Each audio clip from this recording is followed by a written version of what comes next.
Deus em Judas, capítulo 1, versículo 11.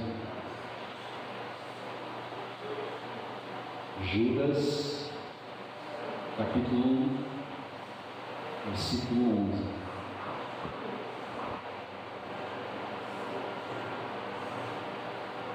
Vamos ler todos juntos? Ai deles, porque prosseguiram pelo caminho de Caim, e movidos de ganância, se precipitaram no erro de Balaão, e pereceram na revolta, na insurreição, na rebelião de Coré. Amém? Amém? Diga: louvado seja Deus pela sua palavra. Queridos, o Evangelho é o poder de Deus para a salvação de todo aquele que crê. O Evangelho é as boas novas. E Paulo diz: eu não me envergonho do Evangelho, porque eu sei que é o poder de Deus.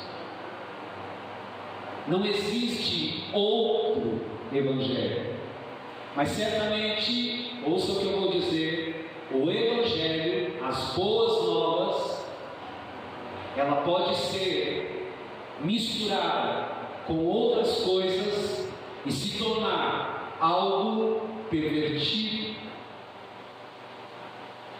E essa é a estratégia do inimigo, do diabo, para tentar anular o poder de Deus que é liberado pelo Evangelho, pelas boas novas. Ouça o que eu estou dizendo, queridos. O Evangelho é o poder. O Evangelho, ele transforma. O Evangelho, ele muda. O Evangelho, ele liberta. O Evangelho é o poder para aquele que crê. Mas o que o Evangelho diz sobre as minhas necessidades? Muitas vezes eu estou aflito, muitas vezes eu estou debilitado, muitas vezes eu estou desistido, muitas vezes eu estou desanimado, muitas vezes eu estou doente, muitas vezes eu estou passando por necessidades, precisando de provisão. Mas quando o Evangelho é pregado, corpos podem ser curados. Quando o Evangelho ele é pregado, pessoas, famílias, casas, homens, mulheres podem prosperar. Quando o Evangelho é pregado, as pessoas que estão oprimidas podem receber alívio. Abraão, ele começou a prosperar quando ele começou a crer no Evangelho. Tudo é possível àquele que crê. Se creres, verás a glória de Deus. Se você está doente, o Evangelho é o seu remédio para a cura. Se você está passando por necessidades, se você está passando por dificuldades, se você está quebrado financeiramente, ouça o que eu vou dizer: o Evangelho, ele é o seu banco de investimento para você prosperar. Portanto, se o diabo sabe de tudo isso, E se eu fosse o diabo, e se eu soubesse que o Evangelho é tudo isso,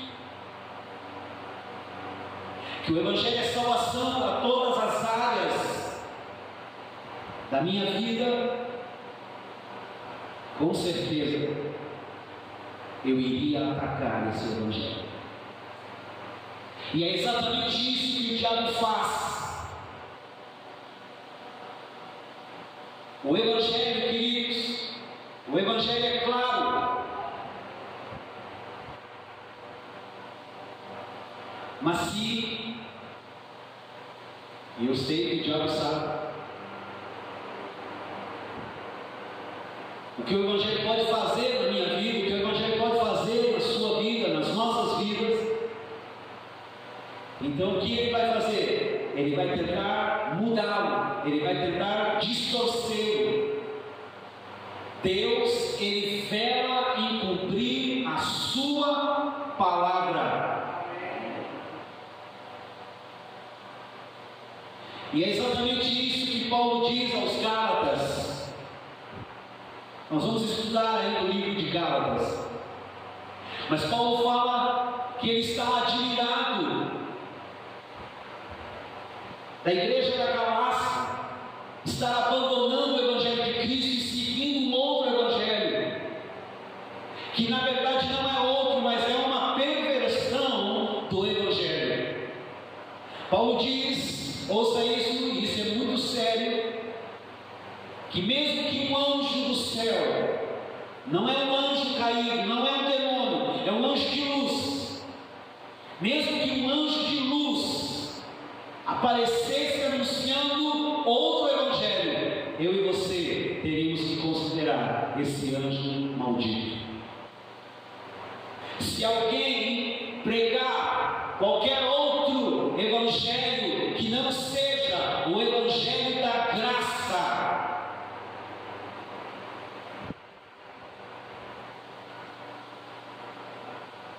Paulo diz que ele seja maldito, que ele seja amaldiçoado, que ele seja anátema. Em Gálatas capítulo 1, versículo 10, Paulo diz: porventura procuro eu agora o favor dos homens ou o favor de Deus? Eu quero o favor de Deus. Estamos debaixo da graça, e graça é favor que não merecemos. Procuro agradar homens. Se agradasse ainda a homens, eu não seria servo de Cristo. Lá em Atos está essa declaração: importa mais agradar a Deus do que a homens. Amém. Quando nós pregamos, queridos, a graça, nós estamos agradando a Deus. Quando nós compartilhamos a graça com as pessoas, nós estamos agradando a Deus. Mas com certeza estamos desagradando a homens. Aqueles que pregam outro Evangelho, muitas vezes estão agradando homens, mas estão desagradando a Deus. Eles podem até dizer: Deus tem feito a obra, mas você precisa fazer a sua parte. Isso não é o Evangelho da graça, porque tudo que Jesus Cristo conquistou na cruz é meu direito, é minha herança. Eu não preciso fazer mais nada, eu preciso apenas crer e tomar posse. Quantos estão entendendo? As pessoas querem ouvir esse Evangelho. As pessoas estão sedentas por esse Evangelho.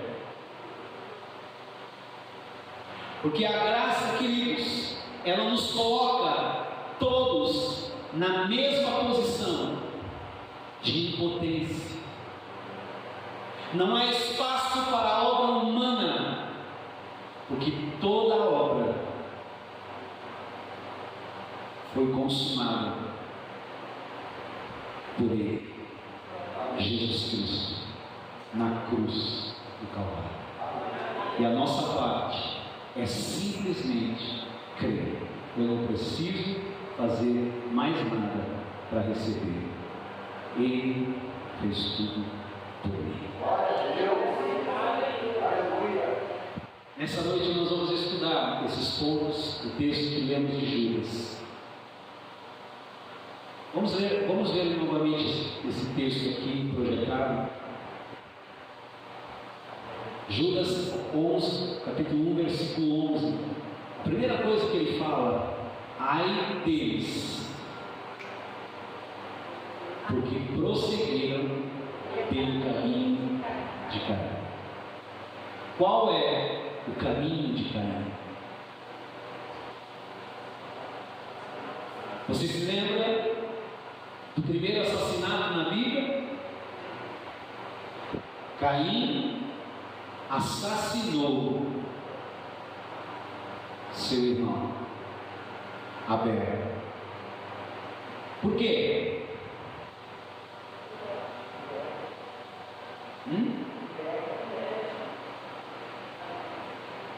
Os dois foram adorar a Deus, e Deus se agradou de uma adoração. Todos nós estamos aqui nessa noite para adorar a Deus. Todos nós estamos aqui nessa noite para louvarmos a Deus. Todos nós estamos aqui nessa noite e temos motivos para agradecer a Deus. Então, por que será que Caim ele mata seu irmão Abel? Será que porque Caim não era um adorador? Não. Ambos eram adoradores, mas um veio ao Senhor através das obras, através da justiça própria, e o outro veio pela fé. Eu estou batendo muito isso aqui nessa noite. O que simplesmente precisamos fazer é crer. Sem fé é impossível agradar a Deus. Não existe outra forma de querermos agradar a Deus no louvor, na adoração, nas ações de graças, se nós não estivermos aqui exercendo a fé. E fé é o quê? Fé é certeza. Deus habita no meio dos louvores do seu povo. Fé é convicção. Deus está aonde estiverem dois ou três reunidos em nome de Jesus. Então eu creio, Deus está aqui. Esse é o coração de Abel. Não é o coração emocional de Caim, que por fazer talvez alguma coisa errada, ele não se sente bem neste lugar, e então ele duvida que Deus está neste lugar. Pois eu digo para você, aonde estiverem dois ou três reunidos em meu nome, disse Jesus, eu estarei no meio deles. Você pode dizer para a pessoa que está ao seu lado: Deus está neste lugar. Eu disse aqui, os olhos do Senhor nos contemplam neste lugar, os ouvidos do Senhor estão atentos à oração que fizemos neste lugar, a mão do Senhor está estendida, pronta para nos abençoar neste lugar. Quantos podem, como Abel, crer? Essa é a posição de nos apresentarmos diante de Deus. Mas quantos tentam se apresentar, queridos, baseados na sua própria justiça humana, dizendo eu mereço, quando nós na verdade não merecemos nada. Deus simplesmente nos abençoa porque Ele nos ama. E nos amou de tal maneira, diz João 3,16, que enviou o seu próprio Filho para morrer a nossa morte, para que nós vivamos a sua vida.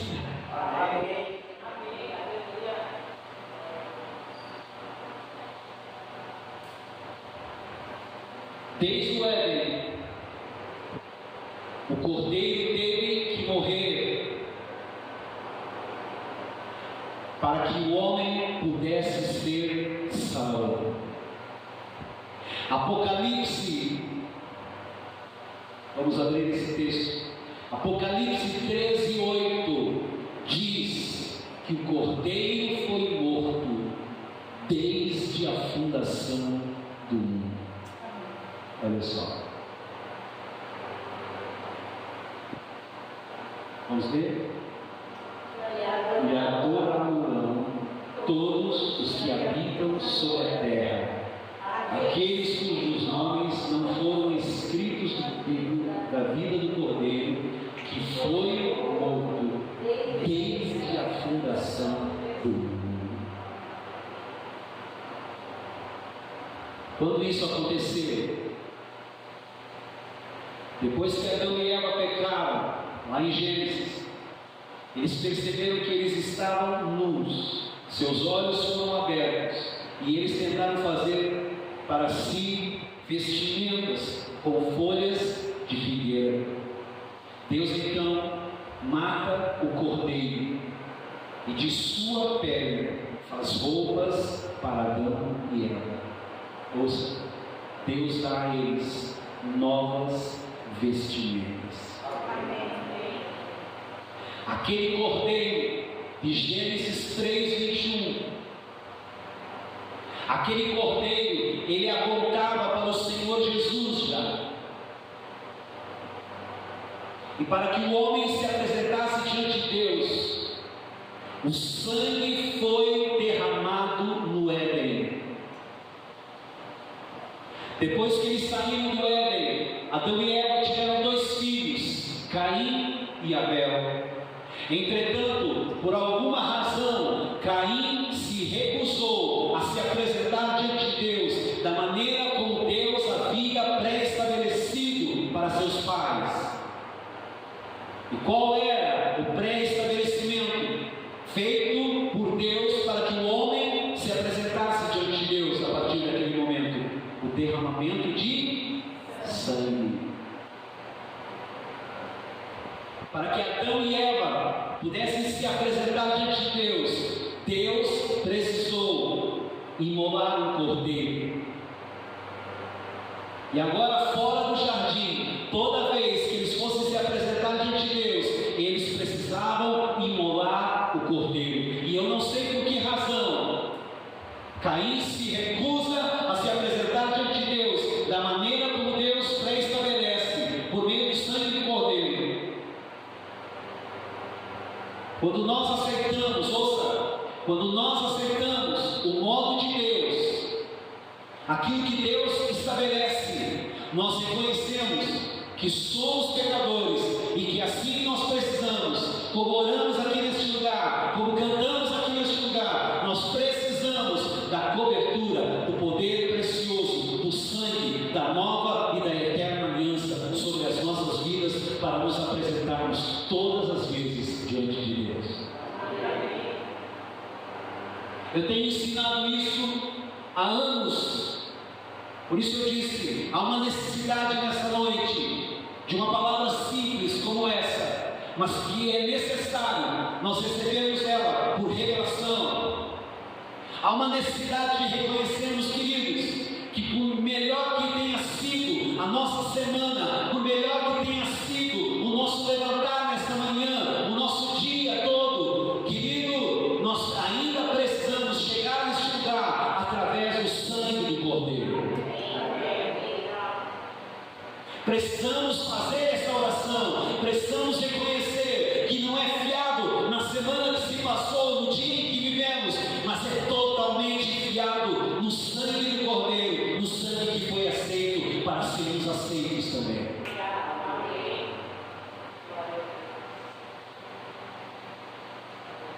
Caim, porém, o que eu disse? Caim não fez isso. Mas o que Caim fez para se apresentar? Caim trouxe ao Senhor uma oferta de cereais. Ouça, olhe para mim, olhe para mim. Caim trouxe uma oferta de cereais, e muitas vezes é exatamente isso que nós trazemos para o povo: a oferta de uma semana boa que vivemos, a oferta de um dia em que acordamos muito bem, pelo qual poderemos, no nosso estado emocional, sermos visitados pelo Senhor. Não. Nós seremos visitados pelo Senhor, pelo sangue, por causa do sangue, e o sangue do Cordeiro de Deus. Caim trouxe uma oferta de cereais na qual não havia sangue. Uma semana boa que vivemos, um dia perfeito no qual acordamos, não tem sangue. Abel, por sua vez, trouxe um cordeiro que aponta para o Filho de Deus, que derramou seu sangue por cada um de nós. O sangue de Jesus foi derramado por você, o sangue de Jesus foi derramado por mim, o sangue de Jesus foi derramado por cada um de nós, e o sangue de Jesus nos limpa.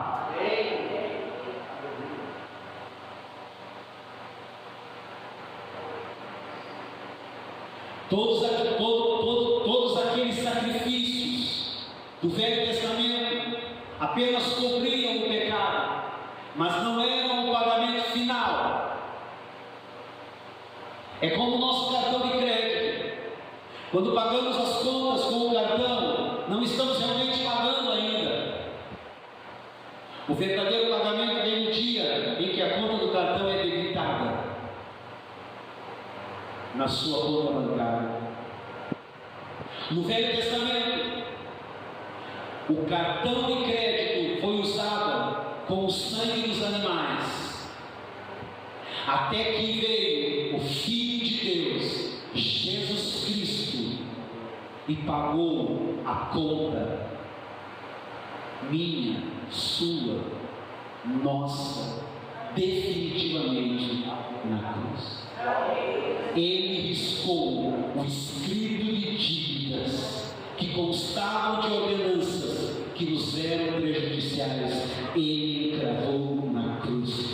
Cristo nos resgatou. Creia, Cristo nos resgatou da maldição da morte, da maldição da enfermidade, da maldição da miséria.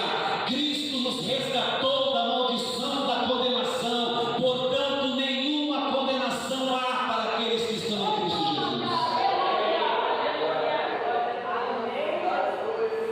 Aleluia.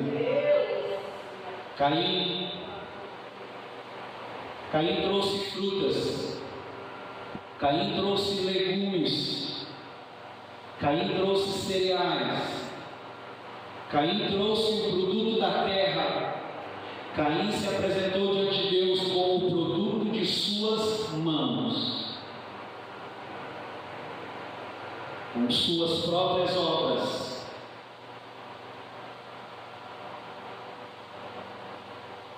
Justiça própria. Ele trabalhou para produzir essas coisas e as trouxe para Deus. Olhem para mim. Mas o homem só pode chegar à presença de Deus, como foi pré-estabelecido no Éden, pelo sangue.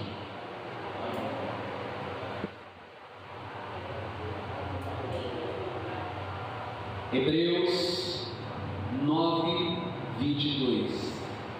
Sem o derramamento de sangue não há remissão de pecados. Quando o homem traz os sacrifícios sem sangue, ele está dizendo: eu não preciso que o inocente morra por mim, o culpado. Afinal de contas, eu tive uma boa semana.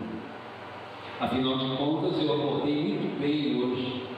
Passei um dia maravilhoso com a minha família.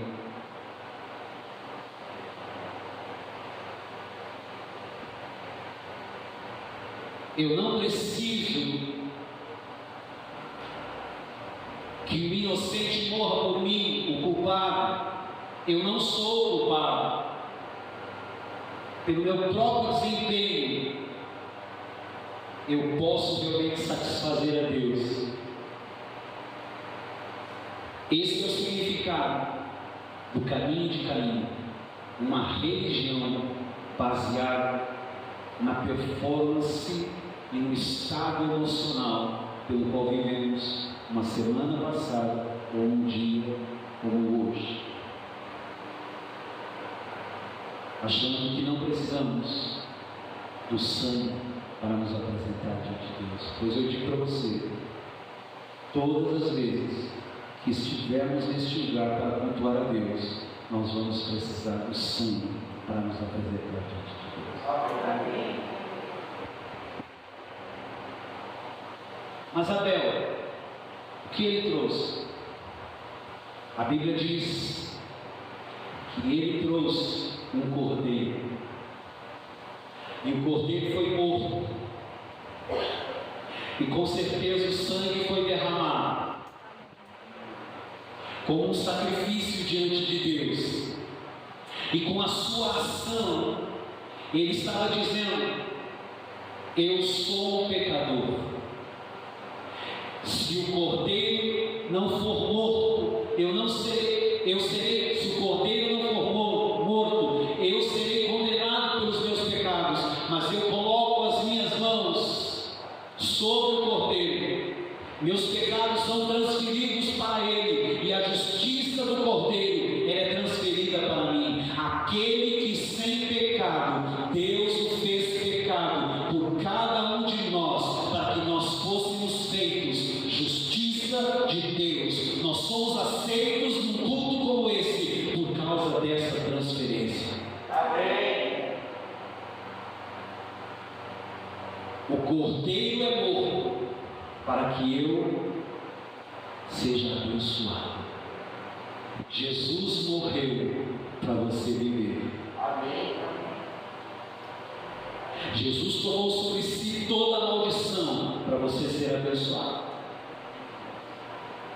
Amém. Diga: eu sou abençoado. Eu sou abençoado. Diga: minha casa é abençoada. Diga: minha mesa é abençoada. Olha, queridos, feche os olhos e declare isso: minha vida é uma bênção. Minha família é uma bênção. Meus filhos são abençoados. Descendência próspera. Em nome de Jesus.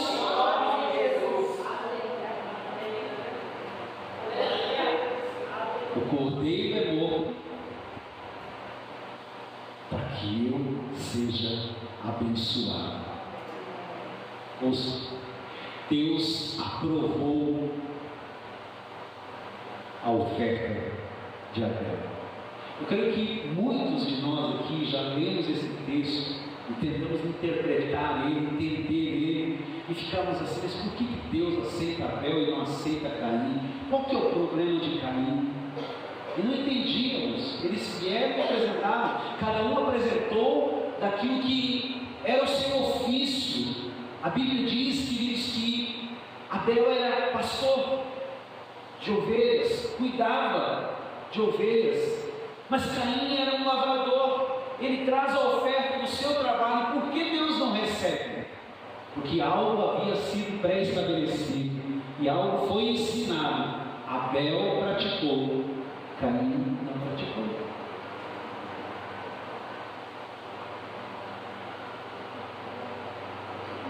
Vocês estão aqui? Deus aprovou a oferta de Abel. Diga para a pessoa que está ao seu lado: Deus aprovou a oferta de Abel. Não, é muito baixo. Diga: Deus aprovou a oferta de Abel. Olhe para a pessoa que está ao seu lado e diga assim: Deus quer aprovar a sua oferta.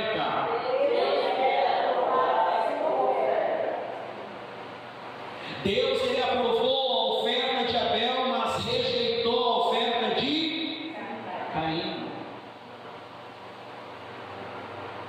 Olhe para mim. Eu não sei como Caim percebeu que a oferta de Abel tinha sido aceita. É só você ler lá.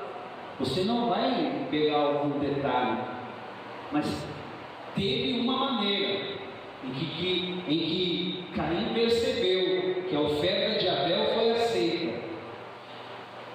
Talvez tenha caído um fogo do céu e a consumido. Talvez. Há muitos relatos, há muitos lugares nas Escrituras em que o fogo do juízo de Deus caiu sobre as pessoas. Mas quando há sangue, eu disse o que agora? Quando há sangue, o fogo cai sobre o sacrifício.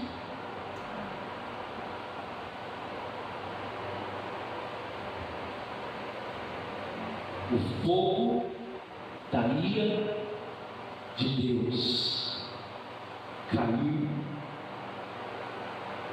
sobre Jesus.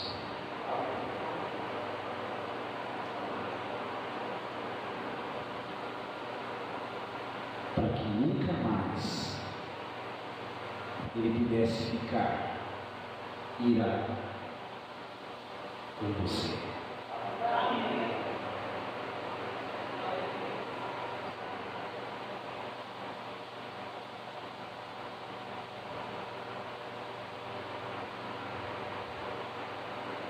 O juízo veio sobre o Cordeiro na cruz, Jesus, para que hoje eu e você não soframos mais condenação. Estão aqui?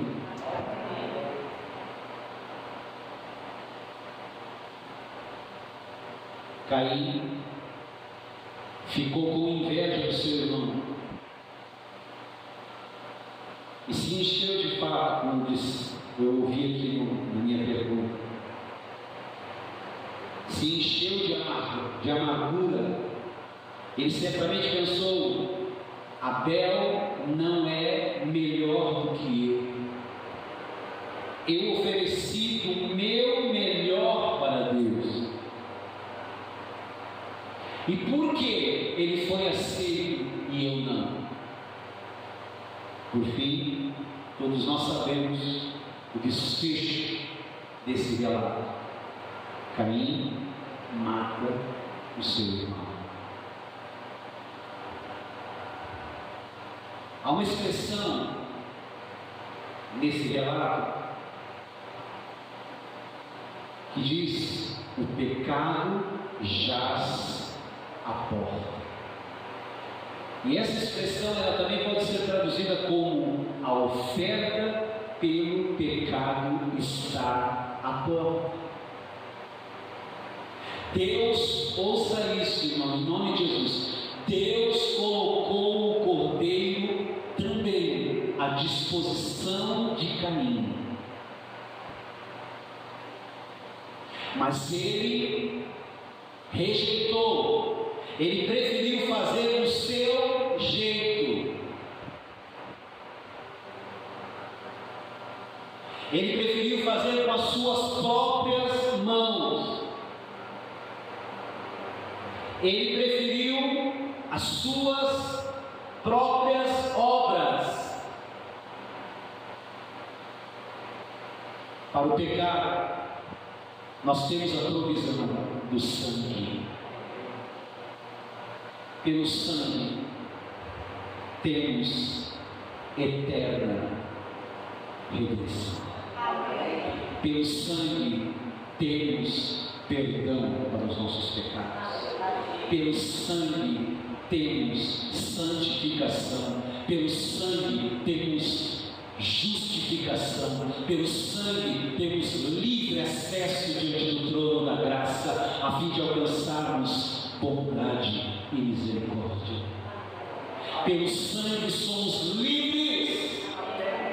Pelo sangue temos vitória.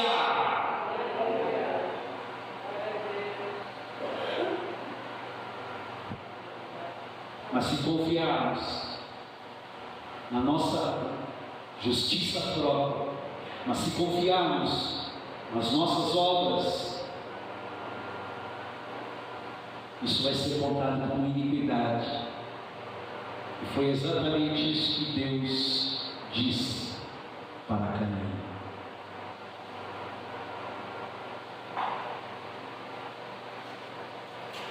Abra comigo 1 João capítulo 3, versículo 11 e 12. Vamos lá? Porque a mensagem que ouvistes desde o princípio é essa, que nos amemos uns aos outros, não segundo Caim, que era do maligno e assassinou a seu irmão. E por que o assassinou? Porque as suas obras eram más e as do seu irmão eram justas. E está aqui diz também. João diz que Abel era justo e que Caim era do maligno. A gente precisa estudar a palavra desse jeito. Olha para o texto e pergunta: mas o que Abel fez para ser chamado de justo? Uma pergunta.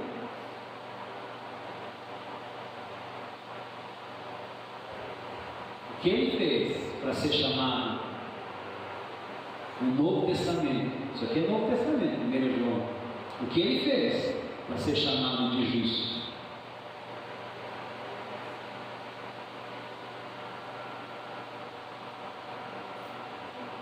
O que eu preciso para ser chamado de justo?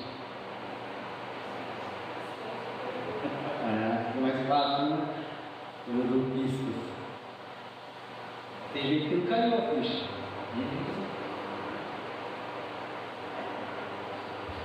Dá uma forçada no tic-tac, mas ainda não pega. Vou responder, queridos. Por quê?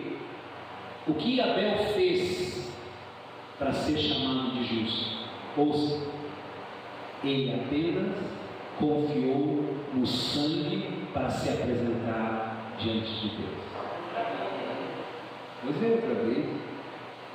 Por que Abel foi chamado de justo?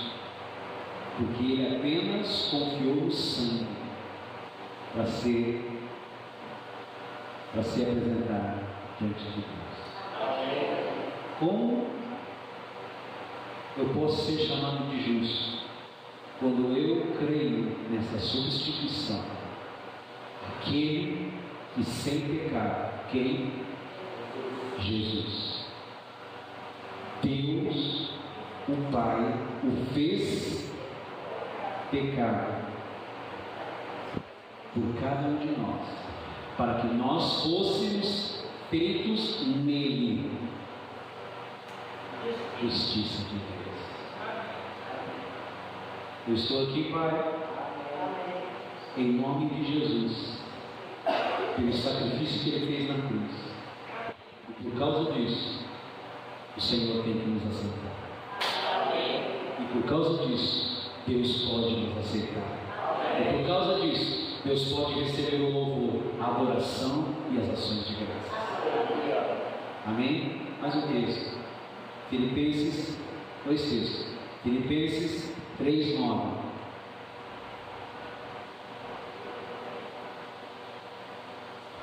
Se nós confiarmos no sangue, Deus nos vê como justos. Mas é no sangue de Jesus. Vamos lá. Vamos ver juntos? E ser achado nele, não temos justiça própria, que procede da lei, senão a que é mediante a fé em Cristo. É crer.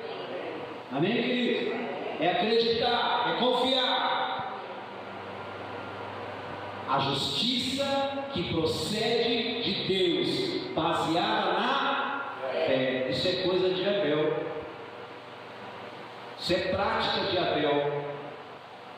Queremos ser aceitos diante de Deus, precisamos ser achados nele.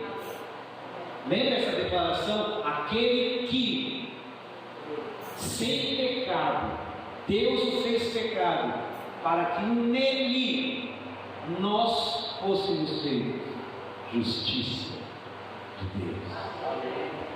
1 Coríntios, capítulo 1, versículo 30.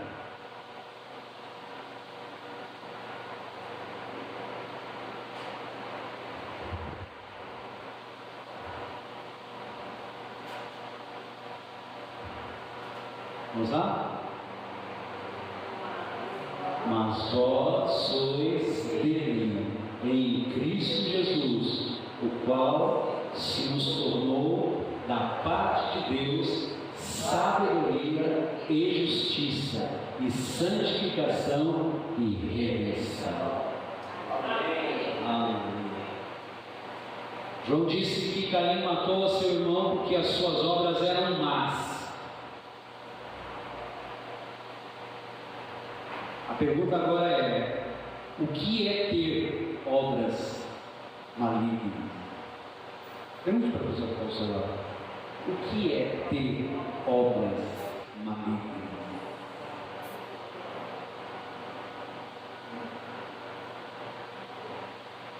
O texto diz que Abel era justo, e o texto diz que Caim era maligno por causa de suas obras. E o que é ter obras malignas? O que é obras malignas aos olhos de Deus? Olha para mim, presta atenção. É confiar na justiça.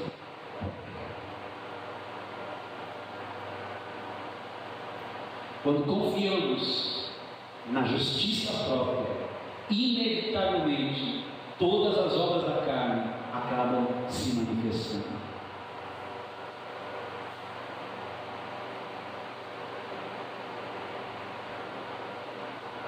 O texto está dizendo que o texto de Judas está dizendo que certos homens entraram na vida da igreja pela forma correta. Eles entenderam o sacrifício de Jesus realizado na cruz do Calvário. Eles foram salvos pela graça. Mas eles começaram, num dado momento, muitos de nós começamos, num dado momento também, a seguirmos o caminho de Caim. E qual é o caminho de Caim? Nós estudamos até agora. O caminho de Caim, queridos, é tentar se apresentar diante de Deus através do seu próprio esforço, através das suas próprias obras. Ele tenta oferecer a Deus aquilo que ele tem habilidade para fazer, e ele oferece para Deus, e espera que Deus receba. Deus não recebe, Deus vai receber. O caminho de Abel. Isso aqui.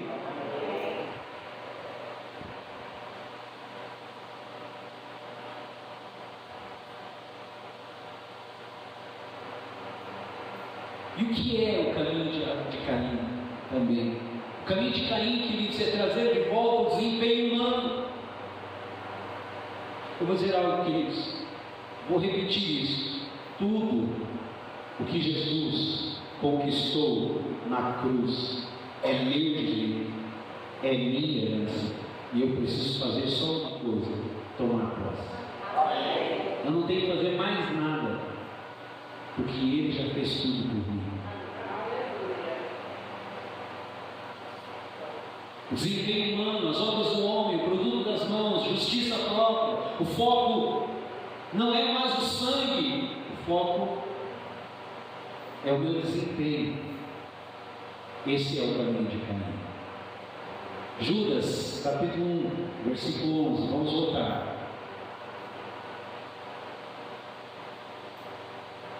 Tem um outro negócio agora. Vamos lá? E movidos de ganância, se precipitaram no erro de Balaão. Vamos ler essa parte? E movidos de ganância, se precipitaram no erro de Balaão. Mais uma vez. E movidos de ganância, se precipitaram no erro de Balaão. Caminho de Caim e agora o erro de Balaão. A segunda característica que Judas trata nesse versículo é que eles seguiram pelo caminho agora de Balaão, ou o erro de Balaão. E quem era Balaão? Balaão era um profeta no Antigo Testamento. Você lembra da sua história? Balaque, o rei de Moabe, temia que os filhos de Israel fossem guiados por Moisés, passando através da sua terra.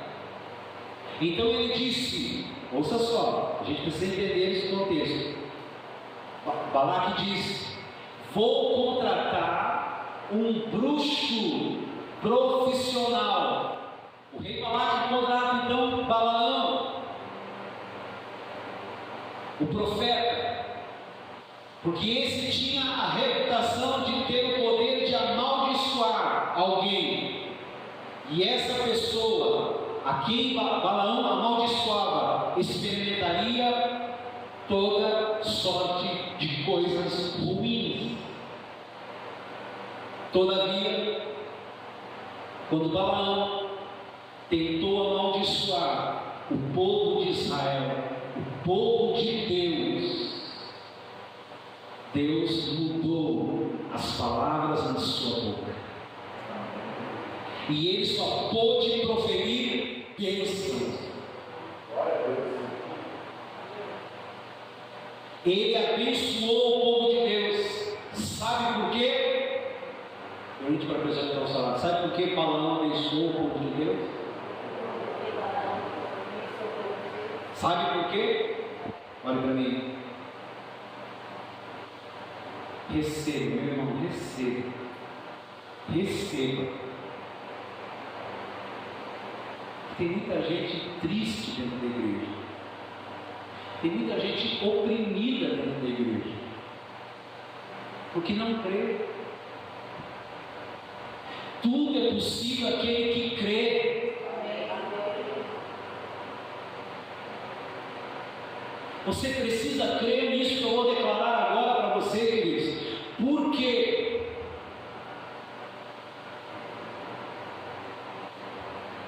Por que Balaão teve que profetizar bênçãos sobre o povo de Deus? Porque quando Deus nos abençoa, nós não podemos mais ser amaldiçoados. Efésios 1:3. Vamos ler esse texto, que ele entre na sua vida e que você possa sair para a sua semana debaixo dessa luz. O texto diz assim: bendito o Deus e Pai de nosso Senhor e Salvador Jesus Cristo, que nos tem abençoado. Outra versão diz assim: que já nos abençoou. Aleluia! E se Ele já nos abençoou, e se Ele está nos abençoando, nós não podemos mais ser amaldiçoados. A Bíblia diz: com toda sorte de bênçãos.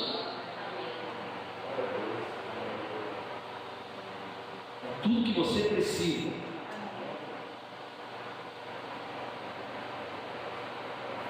Deus já te abençoou. Deus já abençoou a sua semana. Deus já abençoou a sua casa, a sua mesa, a sua panela, o seu fogão, a sua geladeira, a sua despensa. Deus já abençoou o seu corpo.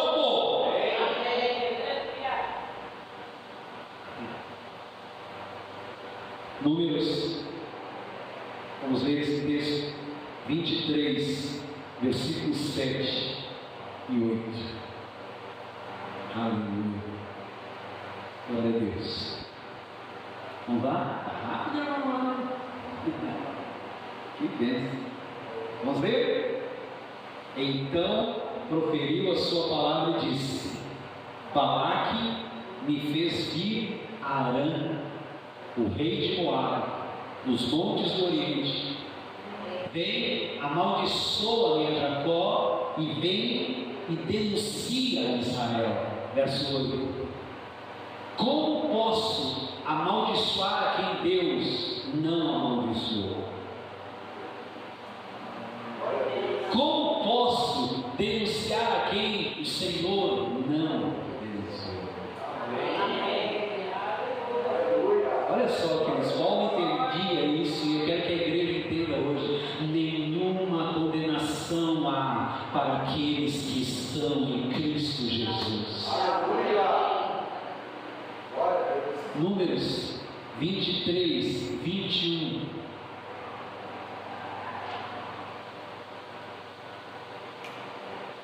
Não viu iniquidade em Jacó, nem contemplou desventura em Israel.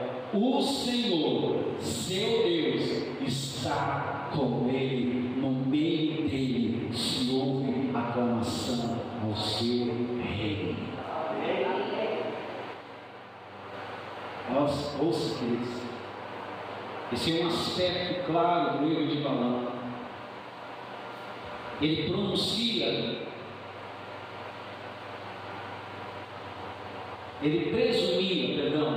presumia que Deus amaldiçoaria o seu povo, já que eles tinham se comportado muito mal no deserto. Mas apesar de todos os problemas e erros e pecados que aconteceram no deserto, no meio do povo de Israel, eles ainda eram povo de Deus. E Deus não permitiu que Balaão os amaldiçoasse. Vocês estão aqui? Então ouça isso em nome de Jesus. Quantos podem ouvir? Pergunte para a pessoa que está ao seu lado: você pode ouvir? Então ouça o que o Espírito está dizendo à igreja nesta manhã. Ouça: ninguém pode revogar a bênção que Deus já liberou sobre você. A bênção de Deus sobre a sua vida não pode ser revertida. A palavra de vitória já está liberada para você. A palavra de cura já está liberada na sua direção. A palavra de libertação já está liberada para você. A palavra de prosperidade, a palavra eu suprirei as tuas necessidades, a palavra de alívio, a palavra de paz, a palavra de alegria, a palavra de bênção já está liberada.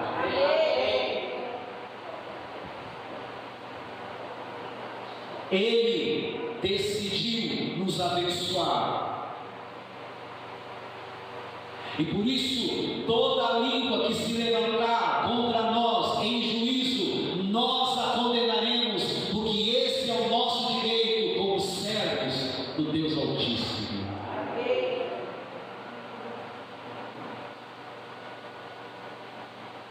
Qualquer um, eu disse o quê? Qualquer um que acha que pode lançar maldição sobre os irmãos, isso existe ainda.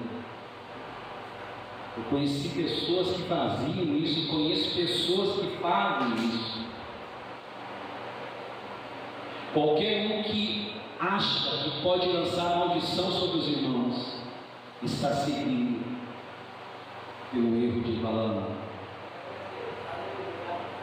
Frequentemente ouvimos falar de pastores que amaldiçoam pessoas, antigos membros, irmãos que os deixaram. Isso é um erro. Esse é o erro de Balaão.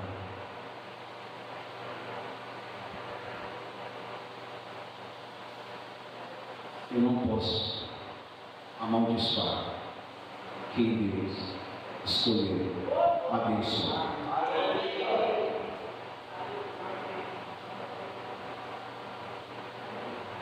Todo aquele que pensa que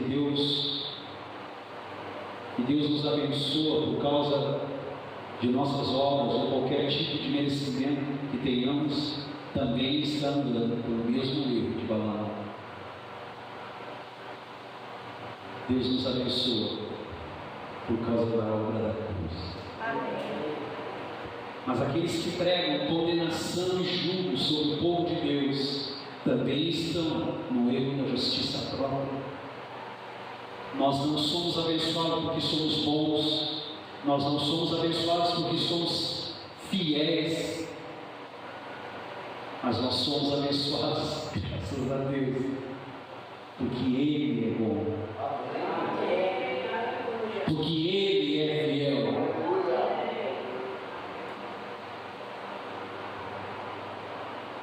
E por último, Judas 1:11. Vamos ler? E pereceram na insurreição, na rebelião de Corá ou Coré. Quem é Coré? Coré é um daqueles homens que instigaram a insurreição contra Moisés e Arão. Arão era sumo sacerdote.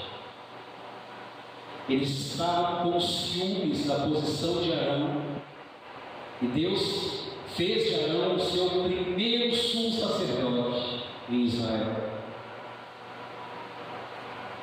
Eu pergunto, quem é hoje o nosso sumo sacerdote?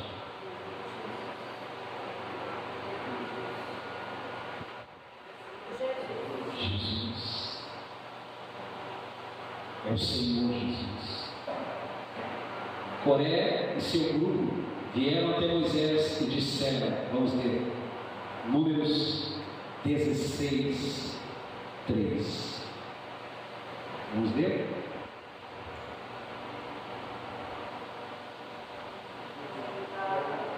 Essa parte aqui, ó. Basta, vamos lá.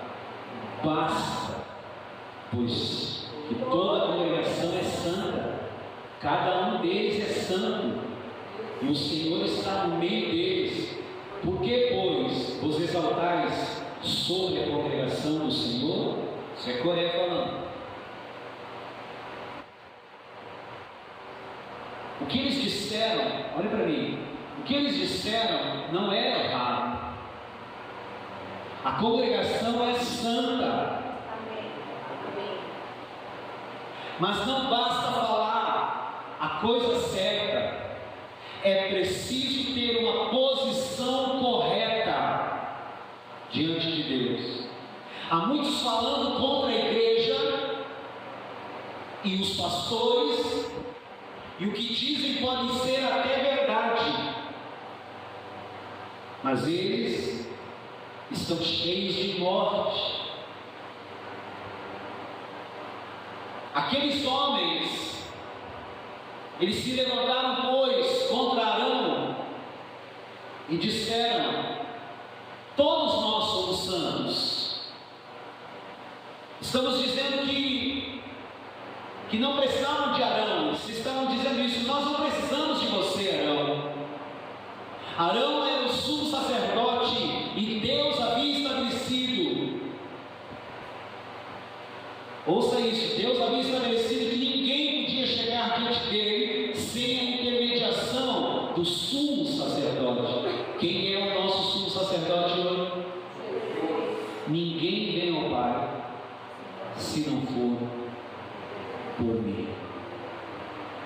ninguém vem ao Pai se não for por mim. Eu sou o caminho, disse Jesus. Eu sou a verdade, disse Jesus. Eu sou a vida. Estão aqui? Existe um princípio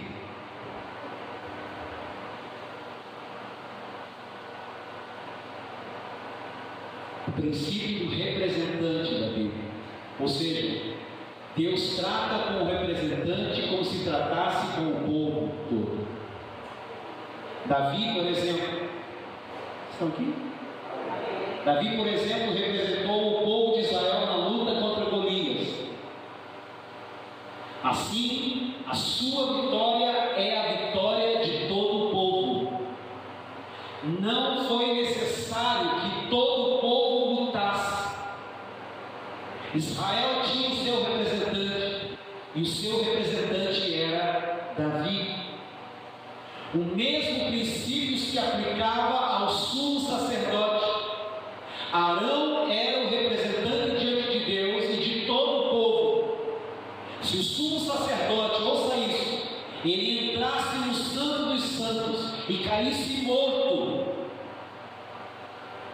ali ele seria arrastado para fora, e toda a nação saberia que Deus havia rejeitado. Eles agora teriam um ano ruim, eles agora teriam um ano de derrota, eles teriam um ano de falência, eles teriam um ano de seca, eles teriam um ano de fome. Mas quando o sumo sacerdote saía do Santo dos Santos e erguia as mãos para abençoar a nação, eles sabiam que Deus os havia aceitado, e eles sabiam que eles teriam agora um grande ano. E eu estou dizendo para você aqui nessa noite, esse é o ano do milagre sem precedentes na sua vida. Eles teriam um ano abençoado, um ano tremendamente próspero, chuvas em abundância. Deus estava dizendo, o que Deus estava dizendo é que se o sumo sacerdote é bom, você estará bem. Eu vou perguntar, o nosso sumo sacerdote é bom? Então estamos bem. É isso? Significa tudo que você lê na Bíblia.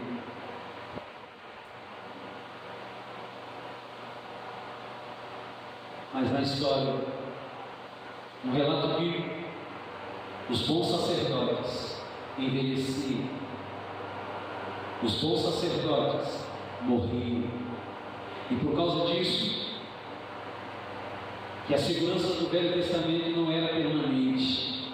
Aquele bom sumo sacerdote ficava velho, e as pessoas olhavam temerosas para seu filho, que iria suceder, que muitas vezes não tinha um bom comportamento, mas agora, aleluia, nós temos um sumo sacerdote que vive para sempre.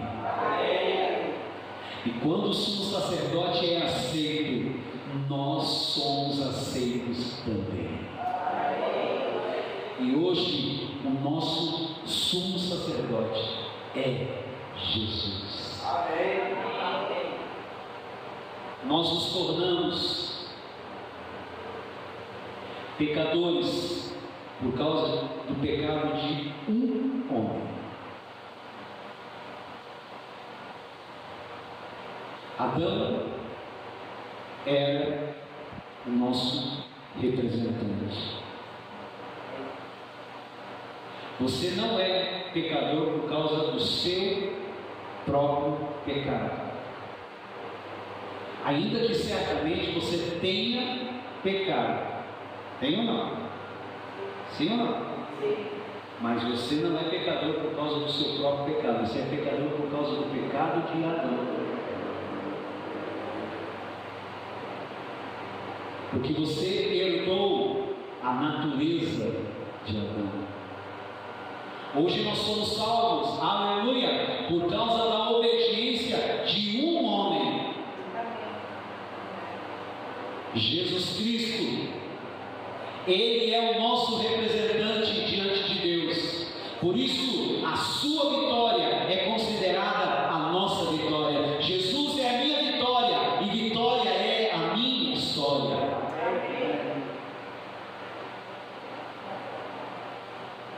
1 João, capítulo 1, versículo 17.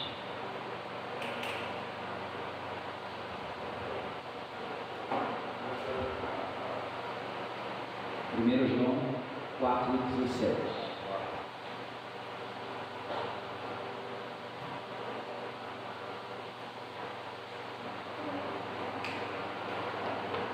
Nisto é em nós aperfeiçoado o amor, para que no dia do juízo mantenhamos confiança, pois, segundo Ele é, também nós somos nesse mundo.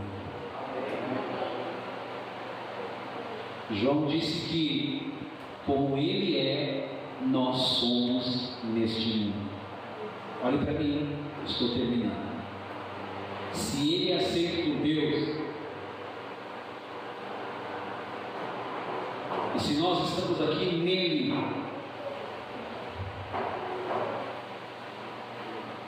se Ele é aceito por Deus, e se nós estamos nele, o que está acontecendo diante de Deus? Nós somos aceitos também. Se Ele é justo e nós estamos nele, nós também somos justos. Se Ele é livre e nós estamos nele, nós também somos livres. Se Ele é saudável e nós estamos nele, nós também somos saudáveis.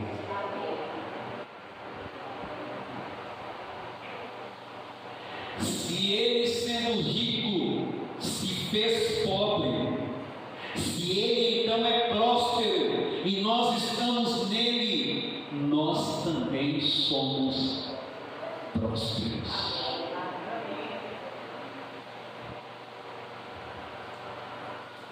Se Ele está, olhe para quem estou apontando, se Ele está debaixo do favor do Pai e nós estamos nele, nós também estamos debaixo do favor de Deus neste mundo.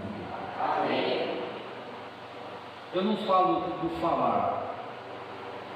Quando eu digo assim, graça e paz, igreja vencedora, debaixo da graça de Deus, eu sei o que eu estou falando.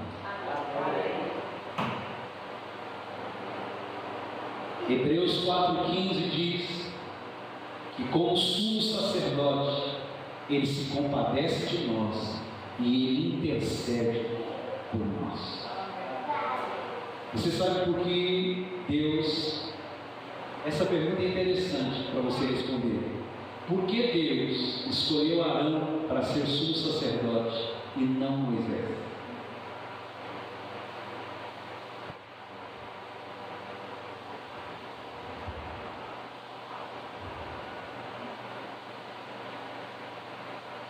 Será que vocês conseguem achar a resposta no Google?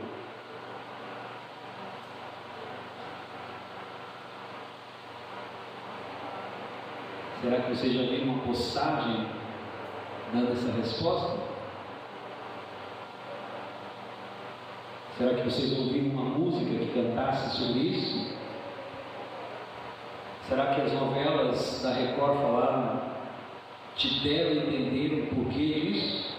Será que você conseguiu perceber que você viu a novela ou assistiu o filme? Por que Deus escolheu Arão como sumo sacerdote e não Moisés?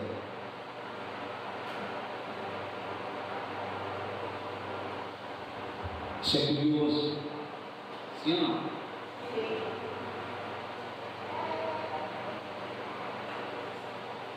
Porque Moisés era o libertador, o homem que falava com Deus face a face, mas ainda assim Deus escolheu Arão. E eu creio que a razão disso é que Moisés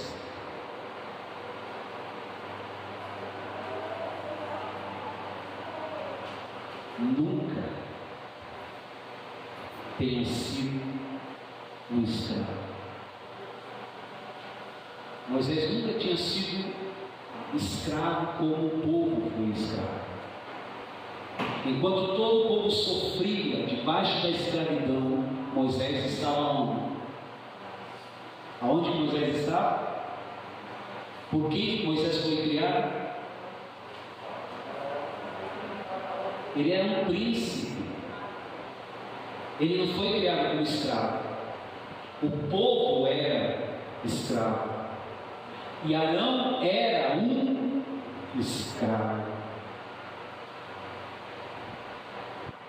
Moisés estava no palácio. Ele então não podia se identificar com o povo. Por outro lado, Arão sofreu como escravo junto com o povo. Sumo sacerdote. Eu disse o quê? Sumo sacerdote precisa ser alguém que se identifica com o povo. Essa é a razão porque Cristo se fez carne e habitou entre nós.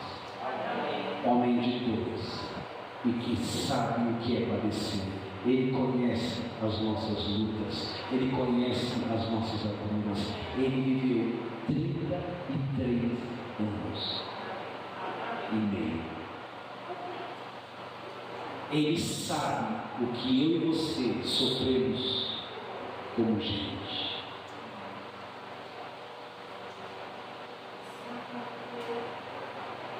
Ele nos compreende, Ele nos ama, porque se fez como cada um de nós. Sendo Deus, não usurpou ser igual a Deus, antes se fez carne, semelhante a cada um de nós. Moisés manda que os filhos de Coré tragam um incensário diante do Senhor. Isso está em Números 16, 17 e 18. E agora observe isso. Se alguém não é separado por Deus e decide oferecer incenso, isso é chamado de fogo estranho, e o resultado é morte diante do Senhor. No dia seguinte, Coré e os outros oferecem incenso, e imediatamente o fogo saiu e os consumiu a todos. Números 16, 35. Porque alguns ainda vivem, ouça isso, por que alguns ainda vivem sendo consumidos e esgotados na obra de Deus? Estão sempre reclamando que toda a energia se foi, estão sempre reclamando que estão consumidos, que estão desistidos, que estão desanimados. Isso acontece porque nunca pregam sobre o sumo sacerdote. Como Coré, eles não veem necessidade do sumo sacerdote. Mas eu quero dizer para você, Jesus Cristo, como cantamos aqui na noite de ceia, é tudo. Tudo. O que estamos aprendendo e vendo nessa noite é que a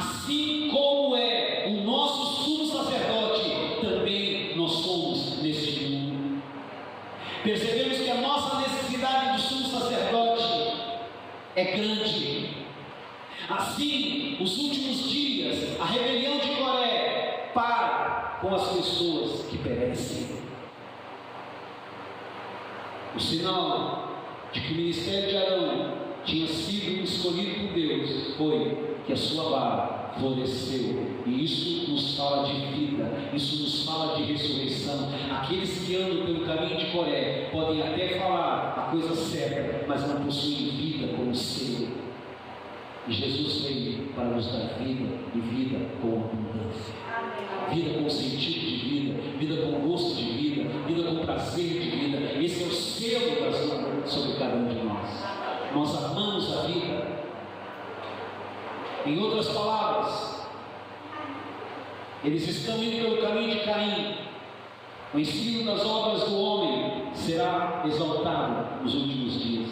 Seguirão pelo erro de Balaão, acreditando que o povo de Deus pode ser justo hoje e amanhã pode perder a justiça, pode ser abençoado de manhã e pode ser amaldiçoado à noite. Esse é o erro de Balaão. E por fim, a rebelião de Coré, rejeitando o fato de que todos são pecadores e que precisam de Jesus Cristo como mediador para ser o seu sumo sacerdote. Pensam que pela sua própria justiça, pela sua própria performance, serão os próprios sumos sacerdotes, e o resultado é que serão rejeitados. Vocês estão aqui? Fique de pé. O Evangelho que você tem ouvido e pregado,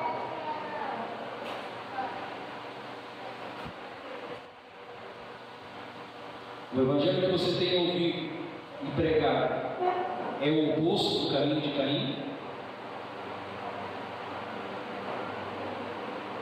É o oposto do erro de Balaão? É o oposto da rebelião de Coré?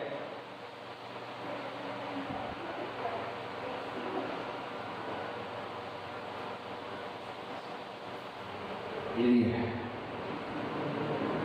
Porque o Evangelho que você tem ouvido, e o Evangelho que você precisa pregar, ele coloca Jesus no centro da sua vida.